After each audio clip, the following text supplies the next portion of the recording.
குமாருக்கு வந்து பொண்ணு கேட்குறதுக்காக வந்து அரசி வீட்டுக்கு வந்து வாராங்க. நம்ம காந்திமதியும் பழனியும் உங்கள்கிட்ட வந்து ஒரு விஷயம் சொல்லணும் அப்படிங்கிற மாதிரி வந்து சொல்லவும், சொல்லுங்க அத்தை அப்படிங்கிற மாதிரி வந்து சொல்கிறாங்க.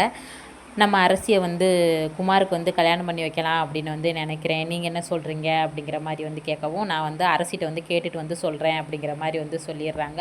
அரசியை கூப்பிட்டு வந்து கேட்குறாங்க. அரசி இந்த மாதிரி வந்து உங்கள் அப்பத்தா வந்து சொல்லிட்டு போகிறாங்க. உனக்கு வந்து விருப்பமா கல்யாணம் பண்ணிக்கிறதுக்கு குமாரை அப்படிங்கிற மாதிரி வந்து கேட்கவும், அவனை வந்து எனக்கு சுத்தமாக பிடிக்கவே இல்லை அப்படிங்கிற மாதிரி வந்து சொல்லிடுறாங்க. அவர் வந்து காலேஜ் போகிற சைடு வந்து அரசி வந்து வருவா அப்படின்னு சொல்லிட்டு வந்து வெயிட் பண்ணிக்கிட்டு இருக்காங்க. அதே மாதிரி அரசியும் வராங்க. அப்போ நீ வந்து கொஞ்சம் அழகாக இருந்தால் ஓவராக வந்து சீன் போடுவியோ, உனக்கு அவ்வளோ ஒன்றே திமுறா அப்படின்னு சொல்லிட்டு வந்து அடிக்க போகும்போது வந்து அரசியோட ஃப்ரெண்டு வந்து தடுக்கிறாரு. உனக்கு என்ன அவ்வளோ திமுறாடா அப்படின்னு சொல்லிட்டு அடிக்க போகும்போது வந்து நம்ம பாண்டியன் வந்து ஓங்கி வந்து ஒரு மிதி மிதிச்சிருவார். அப்புறம் வந்து குமார் வந்து திருந்துவாரா இல்லை திருந்த மாட்டாரா அப்படின்ட்டு வெயிட் பண்ணி பார்ப்போம். அவரோட அப்பத்தா வந்து என்ன சொல்கிறாங்கன்னு பார்ப்போம்.